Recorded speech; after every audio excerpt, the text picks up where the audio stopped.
Breaking right now, Hugh Grant taking on Piers Morgan over Prince Harry.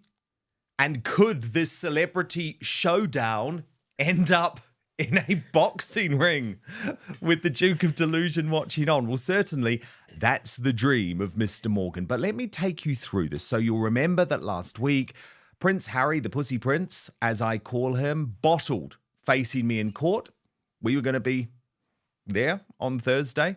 I was going to be giving him some home truth. Instead, he approached Rupert Murdoch's Sun newspaper and said, okay, I'll take the 10 million. I'll take the 20 million. Let's just move on. This was celebrated by Hugh Grant, the Hollywood actor who has long been campaigning against the British newspapers and Rupert Murdoch in specific. So Piers Morgan posted on X, reminder, Hugh Grant took many millions of pounds from Rupert Murdoch to make movies for him. Hypocrite. Hugh replied, bullshit. The last time I worked for a Murdoch-owned company was in 1994, which was long before I knew anything about his paper's methods. Since then, I have turned down every single job offer emanating from a Murdoch-owned company. But Piers wasn't done there. He wrote, update, your movie Florence Foster Jenkins was distributed by Murdoch-owned at the time 20th Century Fox in the UK. Hashtag hypocrite and liar. Hugh replied, that film was made for the BBC and Pathé. My contract was with them. I have no control over which local distributor is subsequently used in various countries. Fox was just local distributor for the UK. Keep up, Piers. Piers was enjoying this, though. He then posted the fishing emoji, saying, this is the type of reaction I wanted from Mr. Grant, and said, everyone wants us to have a fight to settle this. I'm up for it if you're man enough. And goodness me, I'd love to see a fight between those two. I'd also love to see Piers Morgan knock Hugh Grant out, actually, especially after his sanctimonious interview with the British Bashing Corporation about the Prince Harry court case. Watch. All right, let's talk about the man at the center of all this, Prince Harry. Now, Prince Harry has spent the last few years on a mission against the British press, claiming he wants to hold them accountable for their unethical tactics, their invasion of privacy, and their so-called attack on his family. But when it came down to actually facing them in court, what did he do? He settled. For millions. That's right, Harry took a payout from Rupert Murdoch's media empire, the same empire he's been railing against. You see, when you're truly fighting for a cause, you don't just take a check and walk away. You stand your ground. But Harry, he took the easy way out, proving once again that this has never been about justice. It's always been about money and control. And let's not forget, the very existence of this lawsuit proves how hypocritical Harry is. He and Meghan built their brand on media exposure. They wanted Netflix deals, book deals, Spotify deals, all requiring press coverage. But the second the media does something they don't like, suddenly it's harassment and abuse. Give me a break. Now let's talk about Hugh Grant, the Hollywood actor who has somehow anointed himself as the moral authority on journalism ethics. Grant has spent years campaigning against the British press, aligning himself with Prince Harry's so-called war against tabloids. And yet, here's where it gets interesting, he's worked for Murdoch-owned studios before. When Piers Morgan called him out, Hugh Grant tried to wriggle his way out of it, saying he hadn't worked for Murdoch since 1994. Well, turns out that wasn't true. His movie Florence Foster Jenkins was distributed by a Murdoch-owned company in the UK. Now, Grant claims he had no control over distribution. But let's be real. If he was truly committed to boycotting Murdoch, he could have refused the project altogether. But he didn't because, like all of these so-called activists, his principles only apply when they're convenient. Quite clearly now, there should be Leveson 2. This is something that was repeatedly promised by the Labour Party in opposition to victims of press abuse over and over again, and now suddenly seems to have disappeared from their priority list now that they're in government. Well, let me put to you what Lisa Nandy, the Culture Secretary, said to my colleague here on Radio 4, Sarah Montague, just yesterday. We've ruled out Leveson 2 as a step that this government will take. We think that a lengthy inquiry that was formulated in a different era before a lot of the cases that we've seen since arise from what happens online, which is where a lot of people consume news nowadays, which wasn't the case previously. And we don't think that the Leveson 2 inquiry is fit for purpose. What do you say to that, Mr. Grant? I have some sympathy when I'm in a generous mood for politicians who are terrified of the Murdoch organisation and of their power to destroy their careers and affect their political ambitions and their party's fate in an election. But this is why we now need leadership from the Prime Minister. If a government is there for anything, particularly a Labour government, it is to protect the public from the abuses and criminality of big corporations.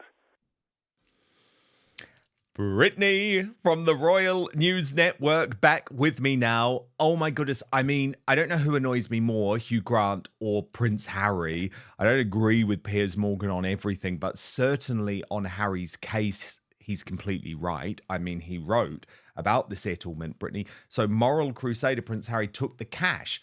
Will he now be issuing a full and unequivocal apology to the royal family for his own serious intrusion into their lives for personal financial gain? Or is it royal intrusion absolutely fine when he does it? What a hypocrite. So I actually totally agree with him. I'd love to see the fight with Hugh Grant. But where do you stand on all of this? I mean, it was just so clear, at least to me, that Harry just was like, I don't know if a light bulb went off. I don't know if the horror of the last month has really gotten to him. But to settle after he claimed and went on and on and on, just even last month, about how he was going to get justice for all the victims and only he could do this. And then to have him cave at the last minute, I was like, really? Because he just wrecked his entire argument. Like, anytime now he comes in and complains about the press, I'm going to be like, well, you settled and you claimed that you wanted to see this through.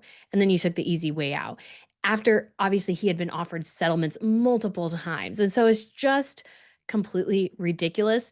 But it's funny too, to hear the Hugh Grant side as well, because I think the person from the Labour government is actually correct. This is an inquiry that really has nothing to do with the current news environment. It's totally changed with the advent of social media. So I think almost the Leveson inquiry, I don't even know how helpful it would be to the media, because at this point, all those practices that they utilized in the past that may be borderline on illegal or what have you, I can't say for sure, but none of that is really applicable anymore, because nobody can really do those things in the same way. Like, nobody has a landline. Like, that's just so old school. So I think in many ways, it's like, this is totally past what anybody cares about. I think people have so many more things of interest that they would like the police and court systems to pursue than this case that really seems to be just driven by a spoiled brat of a prince, I would say, and a Hollywood type. I think everybody else is like, we don't care anymore.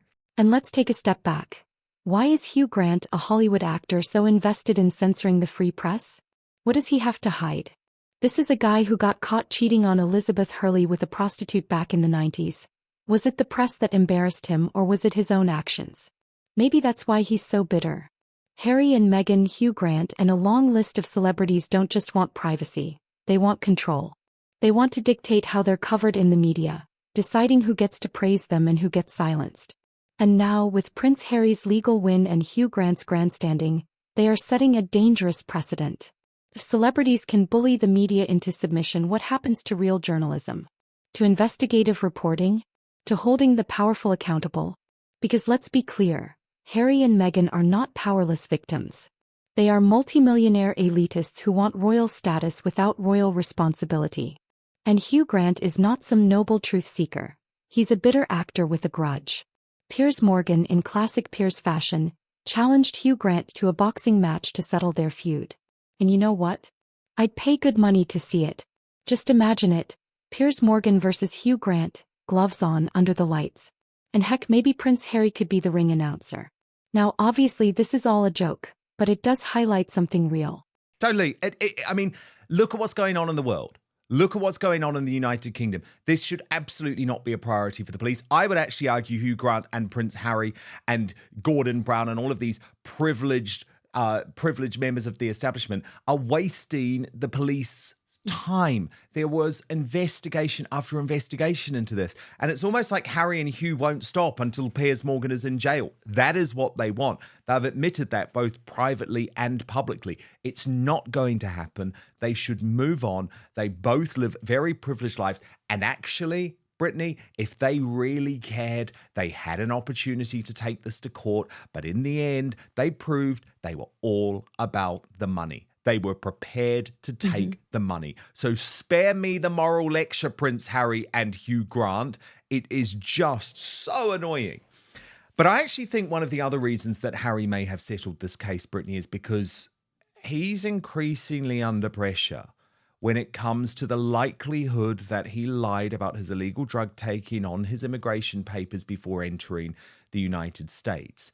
And there is firm pressure now building on Donald Trump, the new president, who is, of course, being very firm and very strong about deportations for lots of other foreign criminals. So there is growing pressure on him not to give special treatment to Prince Harry. Meghan McCain, who hasn't been a big Trump supporter, she actually posted on X about this. If Trump deports Prince Harry, they will put him on Mount Rushmore, as in do it, do it, do it. And Niall Gardner, an absolutely brilliant man, you'll know him, he's been on here before, from the Heritage Foundation, who is keeping the pressure up, posted President Trump's mass deportation program should include foreign users of illegal drugs. Britany, Harry is going to be concerned about this, isn't he? Because Trump is showing in the White House 2.0 that he means business. He ain't suffering no fools this time around. No, he's definitely not. We even saw this weekend, actually, there was a plane taking some illegal immigrants back to Colombia. The Colombian government rescinded their allowance for the plane to land. And then Donald Trump announced, oh, okay, we're going to tariff this, visa that. And within an hour, the plane was back on the way. So I think there's a new sheriff in town. And I think Harry and Meghan's sort of deluded thinking that somehow their American royalty is going to die at some point, because they've truly made themselves a nuisance. We all find them essentially annoying.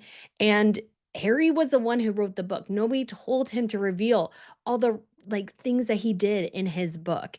And he put that out on paper. And if he did lie about it, it'll be fascinating to see if it is, then things should be revealed, especially if he has something like a diplomatic visa. Like we deserve to know if he's just here to make money. Is he here with the correct visa, or did he get some sort of special deal visa from the other administration that he should not technically have? And so what is his status here? I think we all deserve to know. I'm not super into the idea of deporting him. I feel like that's a little harsh, but I think he shouldn't be able to hide himself behind something. It's like we deserve to know he's not only being here as a prince, but he's trying to act like he's a prince of America. And I think that needs to end, and that message needs to be sent to Harry and Meghan loud and clear. You are private citizens. Do private citizen things. Stop trying to do this cosplay royal routine. We all find it annoying, and just do whatever your professional business is, just do it and go home and leave the rest of us alone. Yeah, indeed. I mean, I sort of feel like Britany, and this is so ironic, the thing that will end up keeping Harry in America is Charles and William. We know Trump has so much respect for the British royal family, and he will not want to cause any issues for the king, especially given his sympathy for the king, given he's suffering from this very bad cancer. And he's so conscious of the fact that William is currently managing the fact that his own wife has just got over cancer too. Right. So I think it's pretty remote that anything large would happen, but I think his visa status will probably be revealed at some point. I think we probably deserve to know what the status of that is. But then how can he And stay at that point? yeah, though? I mean, that's true. That's true. So I don't know exactly where Donald Trump has bigger fish to fry than Prince Harry, but I would suggest to Harry and Meghan, keep quiet. Just do whatever the Hollywood entertainment thing that you guys are attempting to do and fail at. Just keep trying that. Maybe it'll work at some point. But if they're going to, and they've said they plan to do foreign royal tours or whatever their cosplay royal routine is, I don't think that'll sit well with this current administration. I don't think they'll like it at all. I think they'll share things and make it very difficult for them because they're like, you can't do this. You can't do this. You're private citizens. Stop with this whole routine. And if he leaves the country, he may have troubles getting back. I'm not sure, but I think that definitely did factor into this case. It'll be interesting to see how things go with the Invictus Games, but obviously it's a bit easier to cross into a place like Canada or something. But it'll be fascinating to see where this goes, but I think there's going to be a lot of pressure and interest, and so I think best for Harry to lie low. That would be my suggestion to him. Piers Morgan is not afraid of these people. Unlike the cowardly celebrities who whine from their gated mansions, Piers stands up, takes the punches and keeps swinging. And that is why they hate him. Because he refuses to bow down to their nonsense. At the end of the day, this isn't just about Piers Morgan versus Hugh Grant or Prince Harry. This is about something bigger. Who controls the media and who gets to decide what information is allowed. Prince Harry, Hugh Grant, Meghan Markle. These aren't victims. They are privileged elites who want special treatment. And as for the press, it should be free, fair, and fearless. Because the second we let celebrities decide what can and cannot be reported, we've lost something far greater than a tabloid headline. We've lost freedom itself. So what do you think? Is Piers Morgan right? Is this a dangerous precedent? Or do you think Harry and Hugh Grant are actually the ones being harassed? Let me know in the comments. And as always, don't forget to like, subscribe, and share this video.